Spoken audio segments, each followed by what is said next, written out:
जो टके टके के चपड़गंजू मोदी के गोबर को हलवा समझ करके खाने वाले सुबह शाम, उन चमारों को क्या पता कि बारात कहां जा रही है।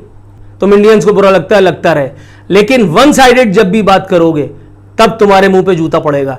तुम में इतनी हिम्मत नहीं है, तुम भूल गए अपनी औकात। उसको एक्सप्लॉइट किया था तुम्हारी इंदिरा गांधी ने, जिसको उसके घर में घुस के ठोका, उन जिसको सिखों ने उसके घर में घुस के ठोका। अभिनंदन, जिसको मार मार के कुत्ता कर दिया था यहीं सरहद पे, उसको जहाज का नुकसान हुआ सो अलग हुआ, पायलट को मार पड़ी सो अलग पड़ी, दुनिया में जगहसाई हुई सो अलग हुई यार। उसके बाद ये सब बातें सब देती हैं कि आर्मी चीफ पाकिस्तान का डर गया मोदी से। यार कोई खुदा का खौफ करो यार, तुम्हारी फौज किसी लायक है? आतंकवाद हो रहा है। तुम लोग कश्मीरियों की जद्दोजहद आज़ादी को तो दबा नहीं सके, तुम पाकिस्तान और पाकिस्तान की आर्मी से लड़ोगे। अल्लाह का नाम लो यार, कोई खुदा का खौफ करो।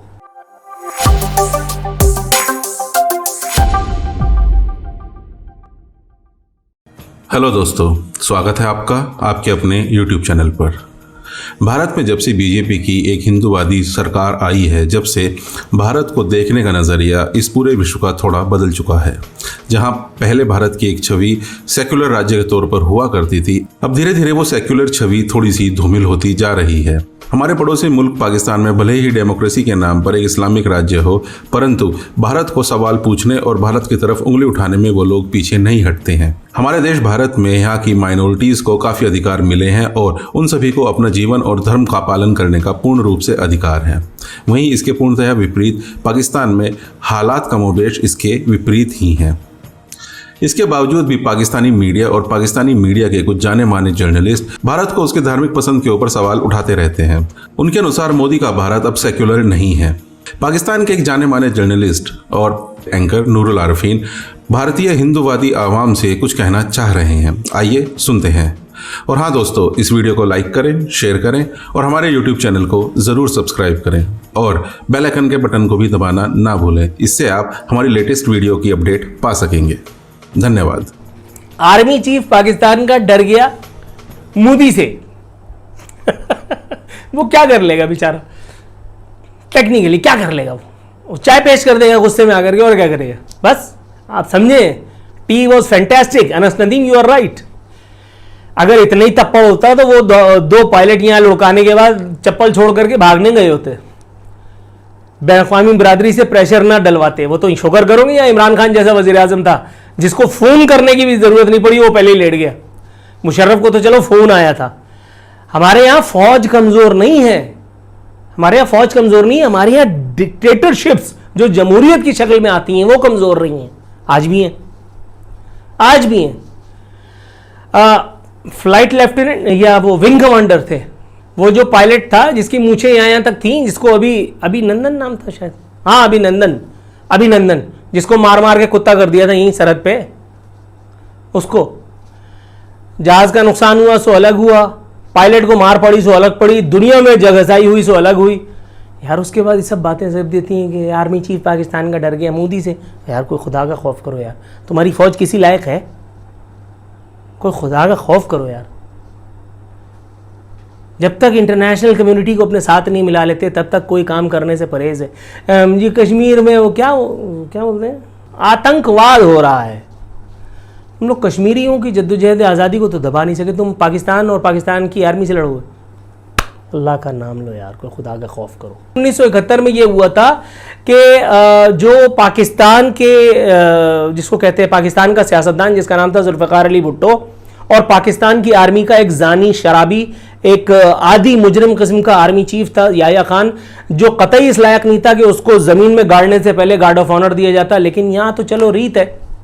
उन दोनों की मिली भगत से और प्लस वहाँ जो पनपता हुआ एहसास महरूमी था, उसको एक्सप्लॉइट किया था तुम्हारी इंदिरा गांधी ने, जिसको उसके घर में घुस के ठोका, उन जिसको सिखों ने उसके घर में घुस के ठोका। तो जब तक तुम लोग ये मौका परस्ती की चीज़ें ना कर लो, तब तक तुम लोगों को अपनी वजूद को मनवाने का कोई वो तरीका आता थोड़ी है। अपनी लड़ाई खुद से कभी नहीं लड़ सके तुम, ये तय है। पाकिस्तान 1971 में टूटा, इसमें कोई दो राय नहीं, लेकिन उसमें खुद हमारी गलतियां थी।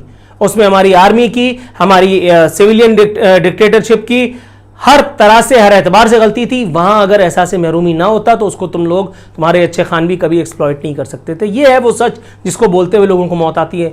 मैं क्यों डरूं सानू की, मैं क्यों डरूं भाई, ये हुआ था। तुम्हारा बाज़ाब्ता तौर पर सामने आकर के कोई वो नहीं था। जो किया तुमने अंडर द कारपेट जाकर के किया, क्योंकि तुम बनियों की मेंटेलिटी है। तुम जमीन के अंदर जाकर के तहखानों में, जमीन के नेहा खानों में जाकर के और अपने आप को जाहिर करते हो, अपनी औकात बताते हो। मोदी वालों की बात कर रहा हूं मैं। मुझे इंडियन से कोई गर्ज नहीं है, कोई ग्रज नहीं है। इंडिया से मेरे अजदाद यहाँ माइग्रेट करके आए हैं। मेरे अजदाद की ज़मीन थी इंडिया, मेरी ज़मीन है ये वतन, ये पाकिस्तान। ट्रूथ है क्या तुम्हें ये नहीं मालूम? तुम वही, वो जो एक मखलूक होती है ना जो अपनी दुम के गिर्द घूमती रहती है, तुम लोग वो हो। विद ऑल ड्यू रिस्पेक्ट, एक हॉस्टाइल मेंटेलिटी, हॉस्टाइल मेंटेलिटी। कुछ नहीं कर सकोगे। तुम्हारी फिल्मों से अगर नुसरत फतेह अली खान का और आतिफ असलम का सुर, उनकी आवाज, उनका वो सब निकाल दिया जाए तो फिल्में क्या है तुम्हारी? आज भी जो टके टके के चपड़गंजू मोदी के गोबर को हलवा समझ करके खाने वाले सुबह शाम, उन चमारों को क्या पता कि बारात कहां जा रही है? उनको क्या पता? वो मंदिर से पानी पीने पर एक मुसलमान लड़के पर तशद्दुद करने वाले जानवर, उनको क्या पता? उनको क्या पता कि क्या होती है आज़ादी? उनको क्या पता कि इंसानियत क्या होती है? उनको तो ये आता है कि हिंदुत्व के नाम पर किसी की बलि चढ़ा दो, बलि चढ़ा दो। फिर ओ भाई यार, कोई खुदा का खौफ करो यार, कोई खुदा का खौफ करो। मैं यहां हेट स्पीच करने के लिए, I am not here to conduct any kind of hate speech, but don't motivate me, don't try to even think of abusing my country, my homeland. No. Pakistan is my pride. It's in my blood. Pakistan is my country. And I love my country more than anything. More than anything, I am telling you. मेरे दोस्त, पाकिस्तान में जो अहमदियों और हिंदुओं के साथ हो रहा है, हाँ ठीक है, अहमदी कौन है तुम्हारे? मामे? अहमदियों के साथ जो हो रहा है वो तुम्हारे मामे? अहमदियों के साथ जो हो रहा है वो बीबीसी को भी नजर आता है। हिंदुस्तान में जो मुसलमानों के साथ हो रहा है वो बीबीसी को नजर नहीं आता, वो तुम्हें नजर नहीं आता। हिंदुस्तान में जो पाकिस्तान से माइग्रेट करके जाने वाले हिंदू थे, 11 हिंदू जिनको गाड़ दिया, जिनके बारे में यहां रमेश कुमार पीटीआई वाला चिल्लाता रह गया, उनका क्या हुआ? उनका भी तो जवाब दो मेरे दोस्त। इंडिया का प्राइड सिर्फ हिंदू है, गधे मोदी के चप्पल। इंडिया का प्राइड सिर्फ वो हिंदू है जिन्होंने हाथ में त्रिशूल लिया हुआ है, और जो मोदी के जिसको कहते हैं वो हैं चमचे। ये इंडिया वो इंडिया नहीं है, ये इंडिया वो इंडिया नहीं है मेरे दोस्त। ये वो दिलीप कुमार का, ये वो नसीरुद्दीन शाह का, ये वो शाहरुख खान का इंडिया नहीं है। तुम इंडियंस को बुरा लगता है, लगता रहे। तुम इंडियंस को बुरा लगता है, लगता रहे। लेकिन वन साइडेड जब भी बात करोगे तब तुम्हारे मुंह पे जूता पड़ेगा। तुम में इतनी हिम्मत नहीं है, तुम भूल गए अपनी औकात। तुम्हारे ब्लैक कैट नाम नेहाद कमांडोज कश्मीरी हुर्रियत पसंदों के हमले से बचने के लिए कुत्ते की तरह इधर से उधर मारे मारे फिर रहे थे। कोई खुदा का खौफ कर यार, कोई खुदा का खौफ कर, अपनी औकात देख। चीनियों ने अभी सरहद पे वो बल्लियां, वो जिन पे लकड़ियों पे कीलें लगी हुई थी, उससे मारा है तुम्हारे फौजियों को। यार कोई शर्म होती है, कोई हया होती है, मगर मोदी के भक्तों को तो वो भी नहीं होती। तौबा इस्तग़फ़ार, तौबा इस्तग़फ़ार।